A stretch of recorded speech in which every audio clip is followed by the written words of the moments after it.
Matric class Sindh board और इसकी miscellaneous exercise 6 को हम सॉल्व कर रहे हैं, जिसमें कि पहला क्वेश्चन है जिसमें लिखा हुआ है सॉल्व द फॉलोइंग इक्वेशंस।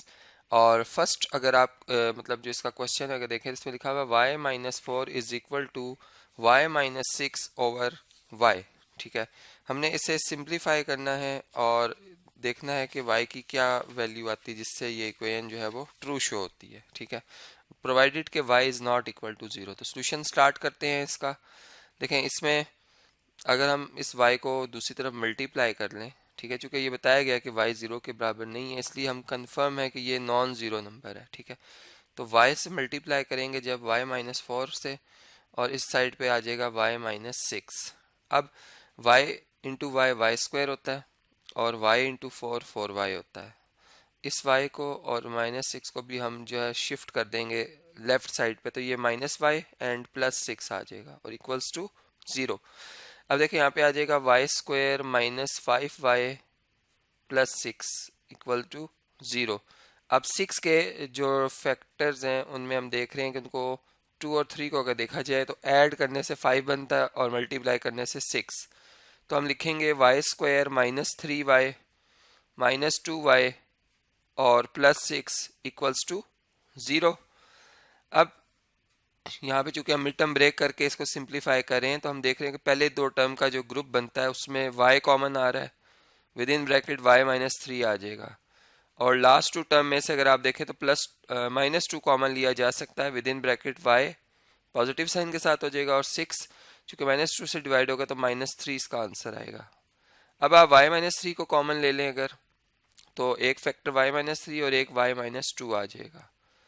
अब दोनों को अलग अलग हम जीरो के इक्वल पुट करेंगे, चूंकि इधर प्रोडक्ट जो है वो जीरो के इक्वल आ रहा है इन दो रियल नंबर्स का, तो इसका मतलब कि इनमें से कोई एक नंबर जरूर जीरो के बराबर है। इधर y minus three equal to zero और y minus two equal to zero. तो अब अगर हम यहाँ से देखें तो y की value zero plus three three आ रही है, और अगर यहाँ से देखें तो ज़ीरो प्लस टू टू आ रही है, जिसे अगर हम चेक कर लें इस इक्वेशन में पुट करके तो ये इसे सेटिस्फाई भी करती हैं। ठीक है, तो इसलिए सॉल्यूशन सेट जो होगा हमारा फाइनली उसके अंदर ये दो नंबर्स आएंगे, एक टू है और एक थ्री है, और इक्वेशन की डिग्री से भी पता चल जाता है कि उसके सॉल्यूशन कितने हैं, मतलब एक्स या वाई जो वेरिएबल जिसके अंदर वो इक्वेशन डिफाइंड हो रही है उसके कितनी वैल्यूज आएंगी। ठीक है, तो इसी कैसे ये प्रॉब्लम हमने सॉल्व करना सीखा। अब नेक्स्ट जो क्वेश्चन नंबर टू है वो आपसे डिस्कस करता हूँ। जी, सेकंड क्वेश्चन है, इसमें लिखा हुआ है z plus one over z equal to two provided z is not equal to zero. इसको भी हमने सिंप्लीफाई करना है। इसके लिए फ्रैक्शन खत्म करते हैं, z से मल्टीप्लाई करते हैं, चूंकि z एक नॉन जीरो नंबर है तो z से मल्टीप्लाई होगा z स्क्वायर आ जाएगा, z वन ओवर z से जब मल्टीप्लाई होगा तो वन आ जाएगा, जबकि दूसरी तरफ टू इंटू जी आ जाएगा, यानी z से मैंने मल्टीप्लाई किया ऑन बोथ साइड्स। ठीक है, ये कैंसिल हो गए, तो यहाँ से देख रहे हैं हम कि ये z स्क्वायर है, इस टू जेड को अगर आप शिफ्ट कर दें लेफ्ट साइड पे तो ये टू जेड इधर आ जाएगा और plus one equals to zero. अब अगर हम देखें तो ये एक फार्मूला बन रहा है, यानी ये z का स्क्वायर लिखा हुआ है और ये वन का स्क्वायर लिखा हुआ है, और minus two times product of first and second term, यानी कि ये A square minus two A B plus B square लिखा जो कि ए माइनस बी के होल स्क्वायर के बराबर होता है। ठीक है, अब यहाँ से हम स्क्वायर रूट ले लेंगे, हम इधर एक स्टेटमेंट लिखेंगे taking square root on both sides, तो z minus one is equal to zero आ जाएगा, जीरो का स्क्वायर रूट जीरो होता है, और वन को दूसरी तरफ शिफ्ट करेंगे तो ऐड हो जाएगा जीरो में, तो z इक्वल टू वन। तो देयरफॉर अगर हम इसको चेक करते हैं अपनी गिवन इक्वेशन में पुट करके z की वैल्यू वन, तो ये ट्रू शो होती है, चूंकि देखिए one plus one over one one नहीं होता, वन प्लस वन टू के बराबर ट्रू शो होता है। इसका मतलब कि सोल्यूशन सेट में इसको शामिल किया जाएगा इस नंबर को, और वन जो है हमारा सोल्यूशन कहलाएगा। तो इस तरीके से ये प्रॉब्लम भी सॉल्व करना सीखा। अब नेक्स्ट जो पार्ट है, पार्ट नंबर थ्री, वो आपसे डिस्कस करता हूँ। जी, क्वेश्चन नंबर थ्री अगर आप देखें तो इस पे लिखा हुआ है z plus one over z plus z over z plus one is equal to 13 over six. इसमें अगर हम यूँ कर ले लेट से कि जो z प्लस वन ओवर जी है, ठीक है, इसको अगर हम कहें ये x के बराबर है, तो फिर अगर हम वन ओवर एक्स लिखेंगे, रेसिप्रोकल लेंगे x का, तो ये z ऊपर शिफ्ट हो जाएगा और ये जो z प्लस वन है नीचे शिफ्ट हो जाएगा। ठीक है, तो देयरफॉर जो हमारी गिवन इक्वेशन है, ठीक है, या सोल्यूशन लिख देते हैं शॉर्ट फॉर्म, तो ये इसमें जो z plus one over z लिखा हुआ है ये x है, और ये 1 ओवर x है, और ये इक्वल है 13/6 के। अब इसको सिंप्लीफाई करना थोड़ा पहले से ज़्यादा आसान हो गया है। चूँकि z जो है वो 0 के बराबर नहीं है, तो फिर इसका मतलब कि हम ये कह सकते हैं कि x भी 0 के बराबर नहीं है, ठीक है। अब अगर x 0 के बराबर नहीं है तो हम x से मल्टीप्लाई कर सकते हैं, यानी x स्क्वायर प्लस 1, यहाँ पे x स्क्वायर आ जाएगा, यहाँ पे x और 1 ओवर x कैंसिल हो जाएंगे, और यहाँ पे 13x/6 आ जाएगा। अब इसको मज़ीद सिंप्लीफाई करते हैं, 6 इधर आकर इन दोनों जो ये टर्म्स हैं इनसे मल्टीप्लाई होगा, तो 6x² प्लस 6 1 6 आ जाएगा, जबकि इस साइड पे 13x लिखा हुआ है। अब 13x को भी हम शिफ्ट कर देते हैं लेफ्ट साइड पे, तो 6x² minus 13x plus 6 is equal to 0 आ जाता है। देखें 6 टाइम होता है 36। अब हमने ऐसे फैक्टर देख रहे जिनको ऐड करने से 13 आए और मल्टीप्लाई करने से 36 आए, तो 9 और 4 को अगर आप देखें, यानी -9x और -4x, अगर देखें इन दोनों को ऐड करें तो 13 बनता है, और अगर हम इनको मल्टीप्लाई करते हैं तो ये क्या बनता है, ये 36 बनता है। यहाँ पे इस तरीके से लिख लिया हमने इसे। अब इसे नेक्स्ट जो है, चलें इसको सेपरेट करते हैं, इसे नेक्स्ट जो है हम 3x कॉमन ले सकते हैं पहली दो टर्म में से, यहाँ से तो x -3 आ जाएगा विद इन ब्रैकेट, और इस इन दोनों में से अगर आप देखें तो -2 कॉमन लिया जा सकता है, x आ जाएगा, सॉरी 2x आ जाएगा फर्स्ट टर्म में, ठीक है। और यहाँ भी इसी तरीके से 3 जब कॉमन लिया था तो यहाँ 2x आया था, ये 2x -3 आ जाएगा और इक्वल्स टू 0। अब आप देखें 2x -3 जो है इसको अगर हम कॉमन लेते हैं तो यहाँ पे 3x -2 आ जाएगा इक्वल्स टू 0, ठीक है। अब दोनों को अलग अलग हम कहेंगे कि जी 0 के बराबर है, चूंकि इन दोनों का प्रोडक्ट जो है वो जो है इक्वल टू किसके है, 0 के है, तो हम लिखेंगे इधर 2x -3 इक्वल्स टू 0 और 3x -2 इज इक्वल टू 0। अब यहाँ से x की वैल्यू आ जाएगी, ये 3 इधर जाके ऐड होगा 0 में, तो 3 और 2 इधर जाके डिवाइड होगा, तो 3/2, और यहाँ से अगर आप देखें तो ये आ जाती है 2/3। अब x हमने सपोज किया था z प्लस जो है 1/z के, तो वो हम पुट कर लेते हैं यहाँ पे आ जाएगा z plus 1/z is equal to 3/2, और दूसरी तरफ आ जाएगा z plus 1/z is equal to 2/3। अब इसको सिंप्लीफाई करते हैं, तो z इधर आकर 3 से मल्टीप्लाई होगा 3z हो जाएगा, और 2 इधर आकर z से मल्टीप्लाई होगा 2z plus 2 is equal to 3z।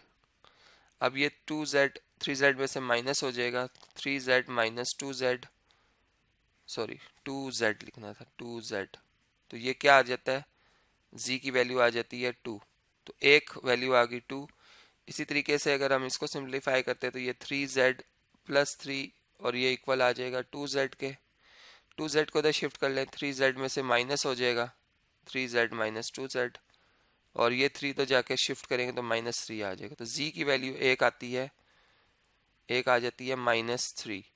अब इन दोनों को अगर हम अपनी गिवन इक्वेशन में पुट करें तो ये इसे ट्रू शो करती है। इसका मतलब कि जो हमारा सोल्यूशन है, अगर हम सोल्यूशन सेट बनाएंगे, चूंकि दोनों वैल्यूज जो है हमारी गिवन इक्वेशन को ट्रू शो कर रही हैं, तो हम इसको सोल्यूशन सेट के अंदर शामिल कर सकते हैं। -3 और 2 ये दो वैल्यूज जो है हमारी रिक्वायर्ड वैल्यूज है। तो इसी के से क्वेश्चन हमने सिंप्लीफाई किया। अब नेक्स्ट जो क्वेश्चन नंबर 4 है वो आपसे डिस्कस करता हूँ जी। क्वेश्चन नंबर 4 अगर आप देखें तो इसमें लिखा हुआ है 3/y plus 8 plus 4/y plus 2 is equal to 5/y provided कि y is not equal to 0 -2 and -8। तो सोल्यूशन स्टार्ट करते हैं। सोल्यूशन में हम ये बात कर लेते हैं कि इनका एलसीएम लेते हैं पहली दो टर्म्स का लेफ्ट साइड पे, तो ये y प्लस 8 और y प्लस 2 इन दोनों का प्रोडक्ट आ जाएगा, और ये y प्लस 2 इस 3 से मल्टीप्लाई होके 3y प्लस 6 बन जाएगा, और ये y प्लस 8 4 से मल्टीप्लाई होके 4y प्लस 32 आ जाएगा, चूँकि 8 4 32 होता है। इसी तरह इक्वल है 5/y के। अब क्रॉस मल्टीप्लाई कर लेते हैं, या पहले इसको सिंप्लीफाई चले कर लेते हैं, ये 7y हो जाएगा 3y और 4y, ये 7y और 6 और 32 ऐड हो गए 38 आ जाएगा, ठीक है। इनको भी मल्टीप्लाई अगर हम कर लें तो ये y² प्लस 2y और प्लस 8y, ये 10y बन जाता है, और 8 टू ज़ार 16 आ जाएगा, इज इक्वल टू 5/y। अब क्रॉस मल्टीप्लाई कर लेते हैं इन्हें, और इसमें हम देख रहे हैं कि y जो है मल्टीप्लाई होगा 7y प्लस 38 से, और ये 5 एज इट इज़ है, और ये वाले जो तीनों टर्म्स हैं एक्सप्रेशन इधर आकर Y square plus 10y plus जो 16 है ये 5 से मल्टीप्लाई हो जाएगा। अब इसको ब्रैकेट में मल्टीप्लाई करते हैं y को, तो ये 7y स्क्वायर और प्लस 38y आ गया, और इधर अगर आप देखें तो ये 5y स्क्वायर प्लस 50, और 16 को 5 से मल्टीप्लाई करते हैं तो वो 80 आ जाता है। ठीक है, अब हम इन तीनों टर्म्स को उठाकर लेफ्ट साइड पे शिफ्ट करते हैं, तो 7y square minus 5y square और 38y माइनस यहाँ पे बल्कि ये 50 आया था, बल्कि ये 50 और ये y भी साथ लिखा हुआ था, 50y है ये। ठीक है, माइनस 50y, ठीक है, और माइनस 80 और इक्वल्स टू 0 है। अब इसको मज़ीद सिंप्लीफाई करते हैं। देखिए 7y में से अगर आप 2y को माइनस कर देते हैं तो ये कितने y रह जाते हैं, 2y। ठीक है, यहाँ पे आ जाएगा 2y स्क्वायर, 38 में से 50 माइनस करें तो माइनस 12y आ जाएगा, और माइनस 80 इक्वल्स टू 0। अब 2 से पूरी इक्वेशन को आप दोनों तरफ डिवाइड करें तो ये 2 कैंसिल हो जाएगा, वाई स्क्वायर रह जाएगा, यहाँ पे 6y रह जाएगा, यहाँ पे माइनस 40 रह जाएगा, और इक्वल्स टू 0। 0/2 0 ही होता है। अब 40 के फैक्टर्स में हमने देखना है ऐसे फैक्टर जिनको माइनस करने से 6 आता है, तो ये 10 और 4 है, यानी हम इसको यूँ लिख सकते हैं माइनस 10y और प्लस 4y और माइनस 40 इक्वल्स टू 0। देखें अगर आप इन दोनों को सब्ट्रैक्ट करते तो माइनस 6 आता है, और मल्टीप्लाई करते तो माइनस 40y स्क्वायर आता है। अब ग्रुपिंग कर लेते हैं, पहली दो टर्म में से y कॉमन लेते हैं, y minus 10 within bracket आ जाएगा। इन दोनों में से अगर हम 4 कॉमन लेते हैं तो y minus 10 within bracket आ जाएगा। क्लियर। अब y माइनस 10 को कॉमन लेते हैं और यहाँ पे y प्लस 4 आ जाएगा। ठीक है, और इन दोनों का प्रोडक्ट 0 के बराबर है। अब दोनों को अलग अलग हम 0 के इक्वल पुट करेंगे, इधर y माइनस 10 इक्वल्स टू 0 और y प्लस 4 इक्वल्स टू 0।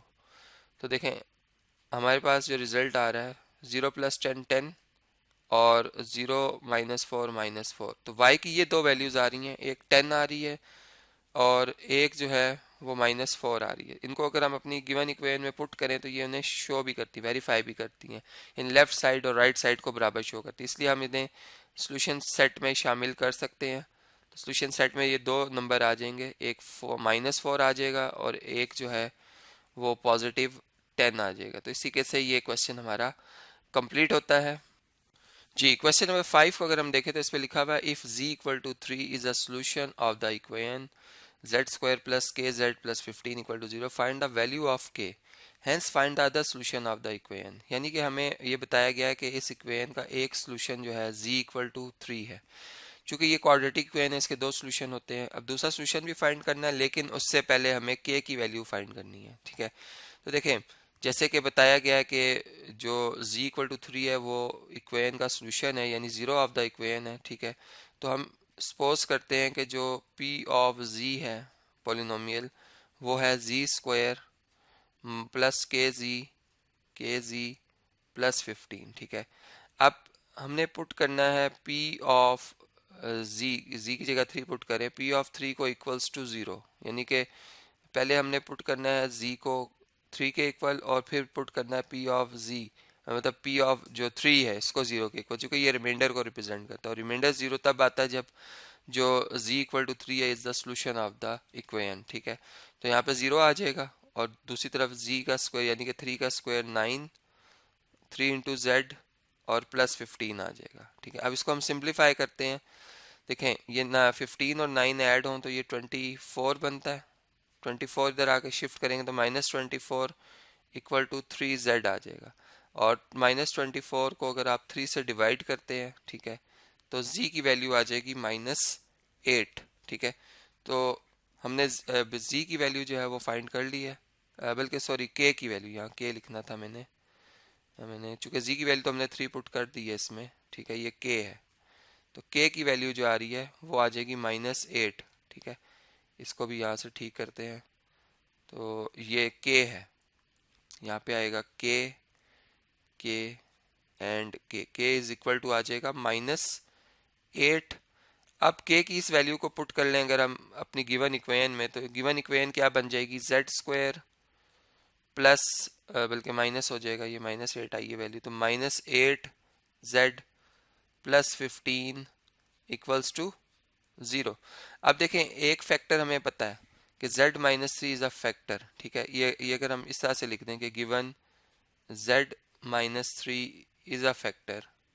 ठीक है, चूंकि z की वैल्यू अगर 3 आ रही है तो आप 3 को जब उधर शिफ्ट करेंगे तो z-3 इक्वल टू 0 आएगा। तो is a factor of given equation या गिवन एक्सप्रेशन कर लेते हैं, चूंकि अगर हम एक्सप्रेशन की बात करें, ठीक है, चूंकि हम एक्सप्रेशन को फैक्टराइज कर रहे हैं, दूसरी तरफ उसमें ज़ीरो के इक्वल ला रहे हैं उसको, तो देखिए इसकी डिवीजन हम कर सकते हैं यहाँ से दूसरा फैक्टर फाइंड करने के लिए, और उससे हम ज़ीरो ऑफ द इक्वेशन निकाल सकते हैं कि ये z² प्लस, बल्कि -8z प्लस 15 लिखा हुआ है और यहाँ पे z-3 लिखा हुआ है। अब z को z से मल्टीप्लाई करेंगे तो z² आएगा और -3z आएगा। ठीक है, और इन दोनों को सब्ट्रैक्ट कर लेंगे तो ये कैंसिल हो जाएंगी टर्म्स, यहाँ पे -5z आ जाएगा प्लस 15। अब अगर हम -5 से मल्टीप्लाई करते हैं z को तो -5z, और -3 प्लस -5 से मल्टीप्लाई तो प्लस 15 आ जाएगा। इन दोनों को सब्ट्रैक्ट करते हैं, मतलब इनके साइन चेंज हो जाएंगे, ये कैंसिल हो जाएंगी टर्म्स, और यहाँ पे आ जाएगा, ये भी कैंसिल हो जाएंगी 0। तो देयरफॉर जो z की दूसरी वैल्यू है वो z-5 एक फैक्टर आया है, तो इसका मतलब z इक्वल टू 5 जो है ये अनदर वैल्यू है। तो सोल्यूशन सेट जो होगा उसमें दो वैल्यूज आ जाएंगी, एक तो उन्होंने क्वेश्चन में बताई हुई थी 3 और दूसरी हमने फाइंड की है 5, यहाँ पे 5 लिख देंगे। तो इस तरीके से ये प्रॉब्लम हमारा जो है वो फिनिश हो जाता है कि हमने जो है यहाँ पर k की वैल्यू भी फाइंड कर ली और फिर उसको पुट करके हमने z की वैल्यू भी फाइंड कर ली सेकंड। ठीक है, इसके लिए एक और मेथड भी था कि हम क्वाड्रेटिक फार्मूला यूज़ कर लेते और इसको सॉल्व करते, उससे फिर हमें z की दो वैल्यूज़ मिल जाती, या हम इस जो ये इक्वेशन आई थी इसे फैक्टराइज कर लेते, मिड टर्म ब्रेक कर लेते इसकी। ठीक है, यानी वो भी एक मेथड था। तो मल्टीपल मेथड्स हैं, आप कोई भी यूज़ कर सकते हैं और ये क्वेश्चन आप आसानी के साथ सॉल्व कर सकते हैं। अब इस वीडियो को मैं कंटिन्यू कर रहा हूँ नेक्स्ट वीडियो में, जिसमें मैं इसी एक्सरसाइज के जो नेक्स्ट क्वेश्चंस आ रहे हैं वो आपसे एक एक करके डिस्कस करूँगा।